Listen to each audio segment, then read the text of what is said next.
cuff jeans, and Vans with rainbow socks. As I was saying, I'm sure you all have a gay acquaintance, am I right? Do they look like me? Maybe, maybe not. Do they think, act, and feel like me? I'm going to say probably not. And if they do, please tell them I'm sorry. I pretty much fit the gay stereotype, am I right? Short, dyed hair? Check. An unhealthy obsession for Oscar Wilde? Check. These worn-out Vans? Check. So what is it that sets me apart from your gay friend? Well, despite being gay, we're two entirely different people. We could have different favorite ice cream flavors, hair colors, shoe sizes, but the human mind automatically places us in the same group with the same label, gay. And that's all there is to it. At this point, you're probably thinking one of two things. Either I'm entirely off my rocker, or I'm here to give a talk about being gay. To be fair, you'd be right in both cases. I'd like you all to picture a man, mid-30s. He's walking down Vieto Nabwani wearing a knee-length dress. Hold on, a knee-length dress? That's odd, you probably think. You look closer and you notice bright green nail polish and heavily lidded eyes. He's also wearing lipstick and carrying a tote bag with the words, "I love Harry Styles." Whether you like it or not, perhaps even subconsciously, you've already labeled him as gay. The human mind, our mind, is very complex, so don't go blaming yourself just yet. We have a mindset that allows and somewhat forces us to categorize and label. We categorize and label pretty much anything in life, whether that's groceries to be bought or a schedule, but in broader terms, even ourselves and those around us. We label things and people and clothes and people and folders and people and, did I mention people? It's natural, it's automatic, and most would even argue it's the right thing to do. But there must be something else. Perhaps digging into someone's persona might make us uncomfortable, or maybe it's just easier. Or is it that we're scared? Scared that our cherished preconceptions might not align with reality.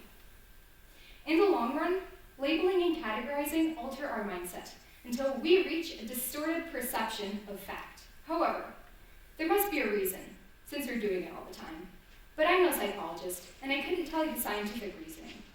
What I can tell you is how I, a 14-year-old, and my peers feel.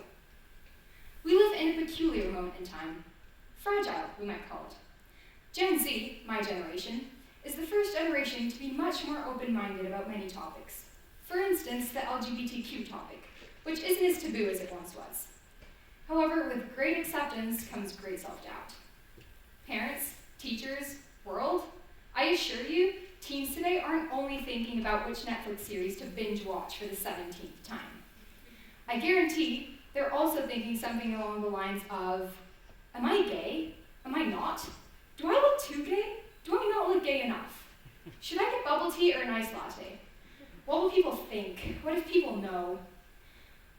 I'm supposed to be studying.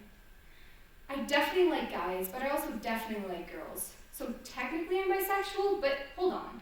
I suppose I could like a non-binary person. So what does that make me? Pansexual? Is that even the word? I'm gonna go grab something to eat from the fridge, but hold on. I'm not sexually attracted to anything. Does that mean I'm asexual as well?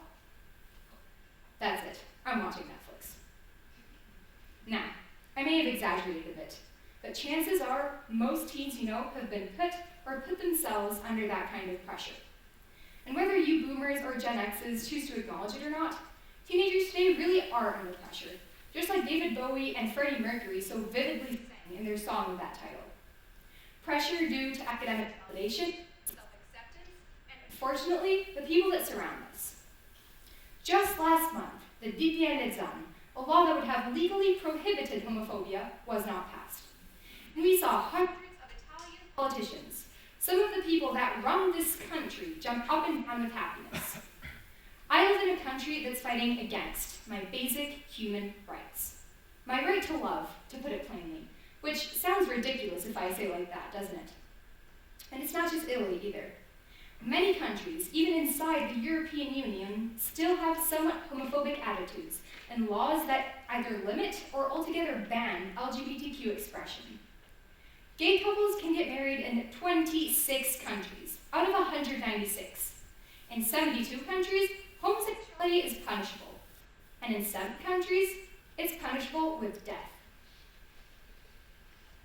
As a coping mechanism for the world's instinctive dislike of diversity, we conform to the stereotype we've been assigned. Teenagers, but people in general, often end up trying to be as similar as possible to anyone else in their group. There's this desperate need to fit in, or at least to feel like you fit in.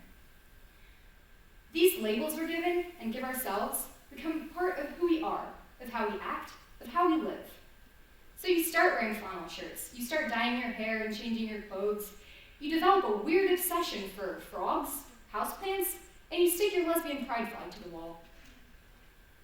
But after all this rambling, I guess what I'm really trying to say is, so what if I am gay? My life doesn't revolve around my sexuality, just like I can't and won't be defined by one word. So what if I have short dyed hair? So what if I have an unhealthy obsession for a deceased poet? So what if I'm a living, breathing sponsor for Vans? I'm just a high school student who's trying to get through a whole trimester of physics alive, which, believe me, is easier said than done.